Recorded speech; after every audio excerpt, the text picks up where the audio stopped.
En la distribución de rentas existen cuatro perspectivas: la sectorial, espacial, funcional y personal.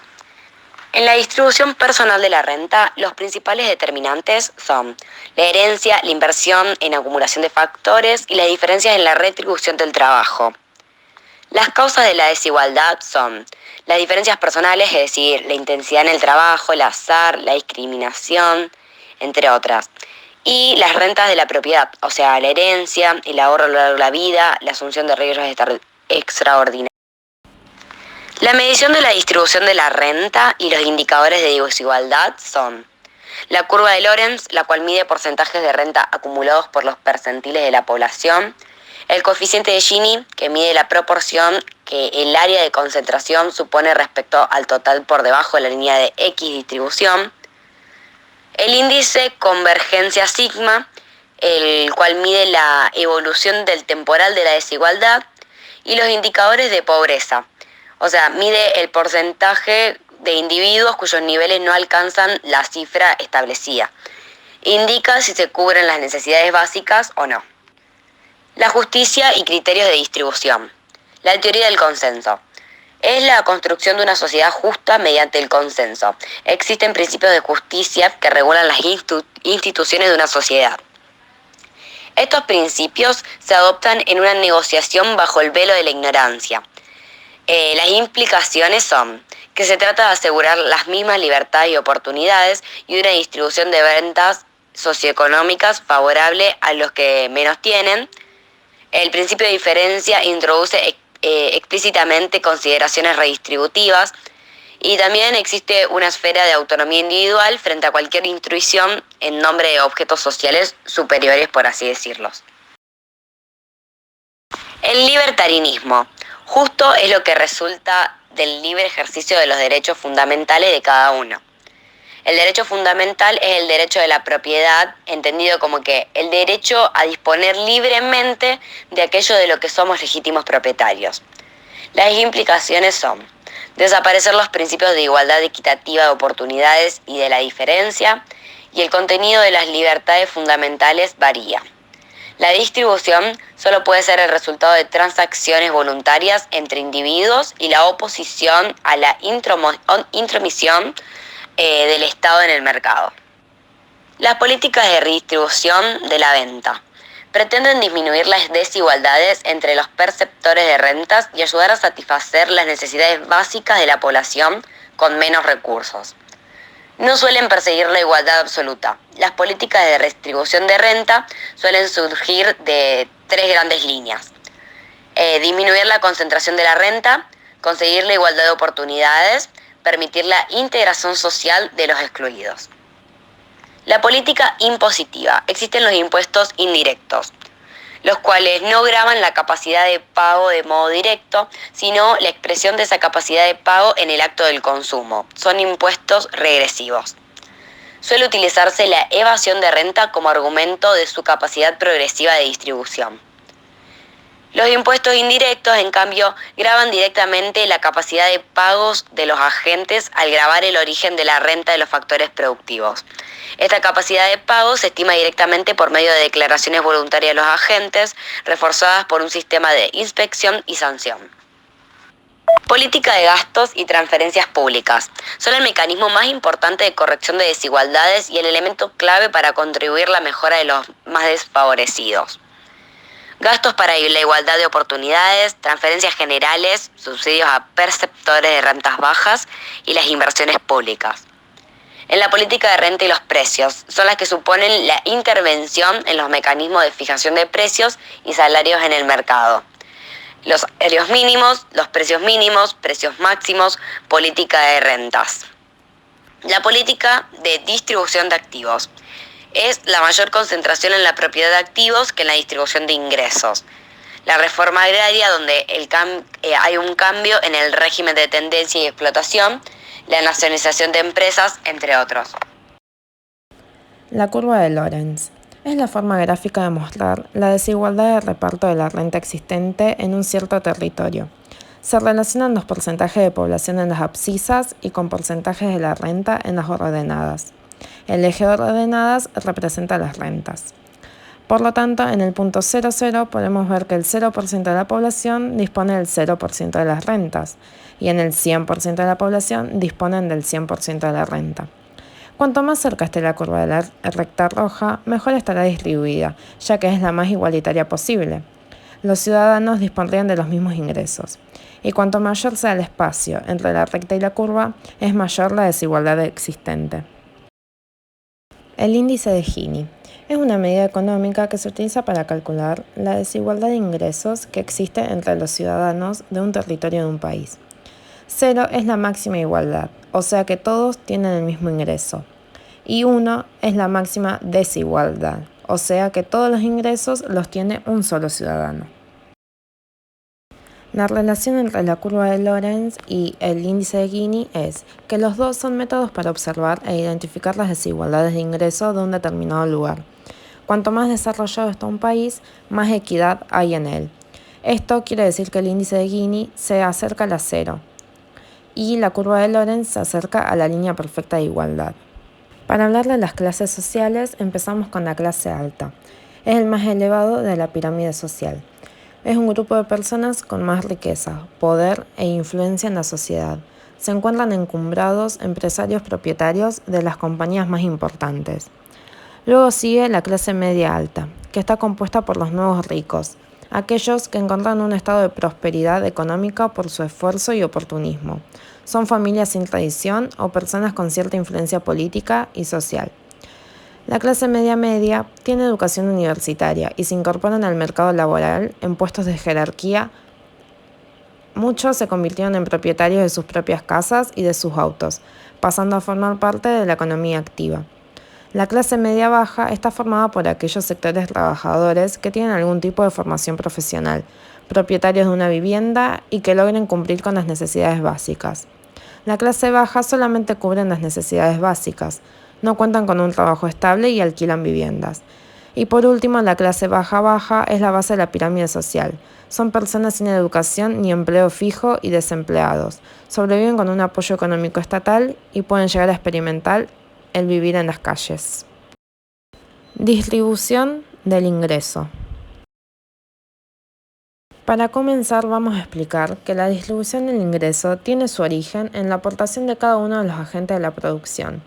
Al trabajador o empleado, como individuo libre de un Estado de Derecho, se lo reconoce como propietario de su fuerza de trabajo y posee la oportunidad de ofrecerla o venderla obteniendo un sueldo o salario. Al accionista, propietario de los recursos financieros, recibe a cambio una ganancia o interés. En un momento posterior, el uso de los recursos determinará la dinámica de crecimiento de la empresa y de toda la economía. La fortaleza de una economía depende de la magnitud de recursos que se ocupe para la nueva inversión.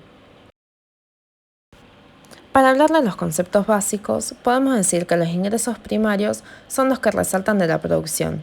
Estos se distribuyen a los hogares para remunerar el uso de los servicios, el gobierno en forma de impuesto, a los inversionistas en forma de excedente de explotación y a los trabajadores en forma de sueldos y salarios. Los ingresos finales son solo una porción de excedente de explotación es entregada a los hogares y el Estado. Los ingresos primarios se incrementan por pagos de transferencias. Este movimiento transforma los ingresos primarios en ingresos finales disponibles para el consumo. Entonces podemos decir que los ingresos finales son iguales a los ingresos primarios menos los impuestos más las transferencias. Ingreso es la cantidad total de dinero que recibe una persona o familia en un periodo de tiempo y que provienen por el trabajo, por la renta de la propiedad, los dividendos o ganancias del capital y por las transferencias. En cambio, la riqueza es el valor monetario neto de los activos que tiene un individuo o familia, como las herencias, vehículos o propiedad de inmuebles. La renta que genera una propiedad tiene cierta proporcionalidad con el monto invertido y el estado de economía. Ahora hablaremos de los factores que conducen a la desigualdad. Primero están las diferencias de capacidad y cualificación del trabajo. Las personas se diferencian por su capacidad intrínseca, su habilidad y potencial en el trabajo. Eso produce diferencias en salarios o sueldos. Las diferencias de ocupación e intensidad del trabajo. Quienes destinan mayores espacios de tiempo al trabajo suelen obtener una mayor remuneración. Luego, las diferencias educativas, Quienes destinan mayor tiempo en su preparación suelen recibir más oportunidades de empleo y remuneraciones mejores. El acceso a las oportunidades de trabajo. El sector privado y el sector público incorporan a los individuos con una capacitación muy variada según sus necesidades. La discriminación y la exclusión. Diferencias en los ingresos de los trabajadores. Esto se puede observar en el pago a inmigrantes. Y por último, la situación del ciclo económico. En situaciones de crisis mundial se produce una reducción de la demanda, lo cual afecta a los países. La teoría neoclásica. Según esta teoría, el ingreso generado estaría determinado por la productividad marginal de los factores, el trabajo y capital en el proceso productivo.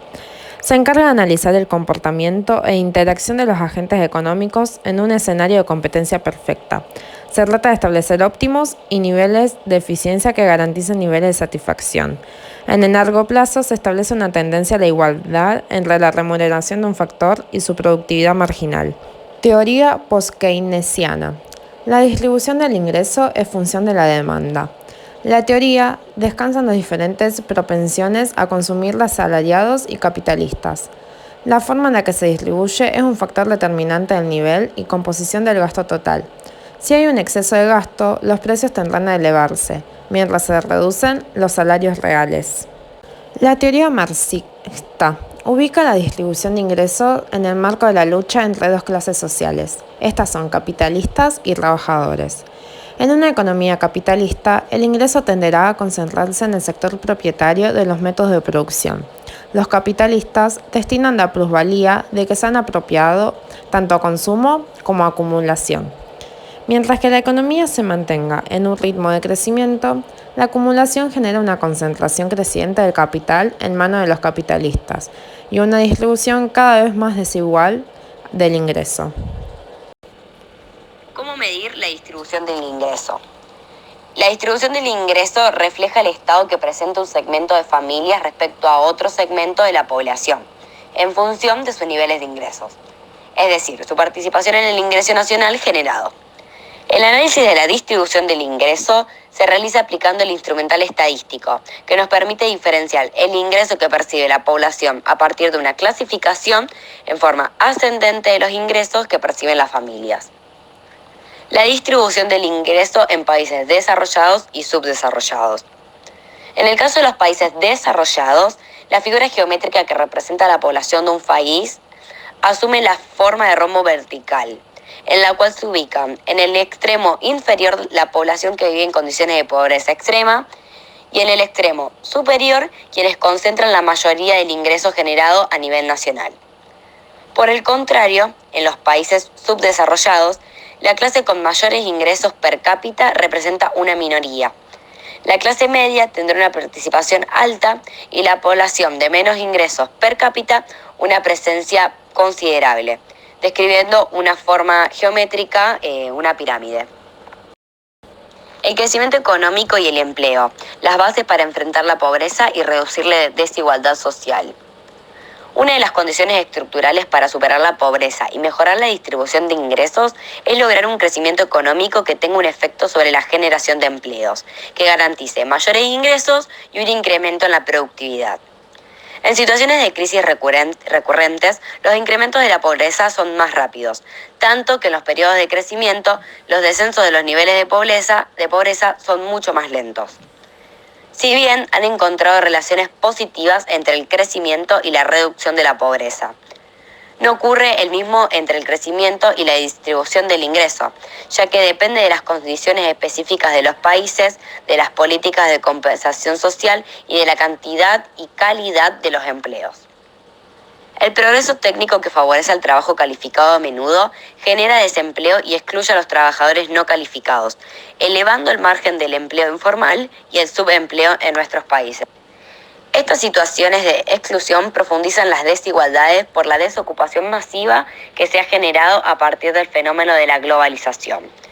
Se estima que en América Latina la pobreza se elevó 1,8% por cada punto porcentual de caída del producto en las fases recesivas, mientras que declinó solo el 0,6% por cada punto porcentual de crecimiento en los periodos de auge. Estratificación de necesidades. En efecto, en un primer plano de necesidades se ubican aquellas que satisfacen los requerimientos necesarios para garantizar un desarrollo físico y mental. En un segundo plano se ubican aquellas necesidades que dan seguridad y la protección.